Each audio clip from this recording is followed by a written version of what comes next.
உனக்கெல்லாம் எதுக்கு பெரிய மனுஷன் பண்ற பிசினஸ்? ஊருக்கு போய் மாடு மேய்க்கிற வேலையை பாரு. நீங்க வேடிக்கை பார்த்து வந்துக்கிறாங்க. போ இந்த வேலையை பாரு போ. சரின்னு 1000 பேர் சொல்லலாம், அவனால எழுத முடியாது. ஹெல்ப் பண்ணுங்களேன் ப்ளீஸ்.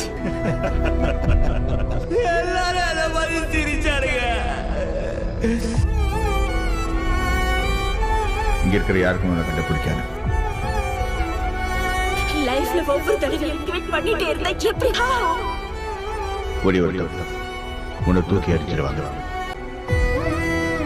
சில்லற பையன், உன்னால ஒண்ணும் பண்ண முடியாது. தோத்துறது பயமா இருக்காரு.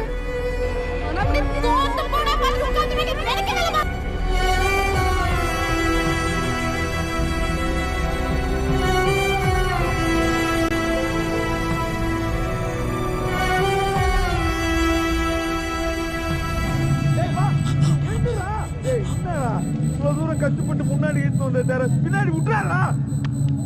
நடுவிலே எல்லாம் பேச்சு மட்டும்தானா? தலைவன் மாறிலே செய்ய மாட்டீங்களா இதெல்லாம்? ஒருவன் பசிக்கன வேட்டை தூங்குது. உன்னை தோக்க வச்சிருவாங்கன்னு பயப்படுறியா நீ? நரிகள் கூட்டமோ உன் மனசுல நம்பிக்கை இல்ல? வழியில் கிடக்குது. இங்க வாய் பண்றது நம்மளுக்கு அவ்வளவு சீக்கிரம் கச்சிறது கிடையாது. குருதி ஆட்டமோ இது நம்ம ஆட்டம். காட்டில் நடக்குது. நீ ஏறி யாராக பாத்துக்கலாம்.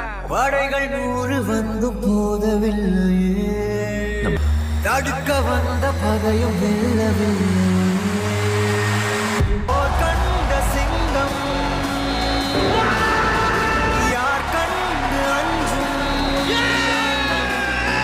போர் கண்ட சிங்கம் யார் கண்டு அஞ்சும்?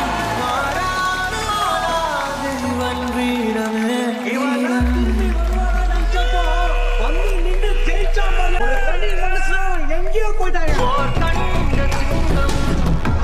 நீ தோற்றியா ஜெயிச்சியான அடுத்தவன் சொல்லக்கூடாது, உனக்குள்ள இருக்கிறவன் சொல்லணும்.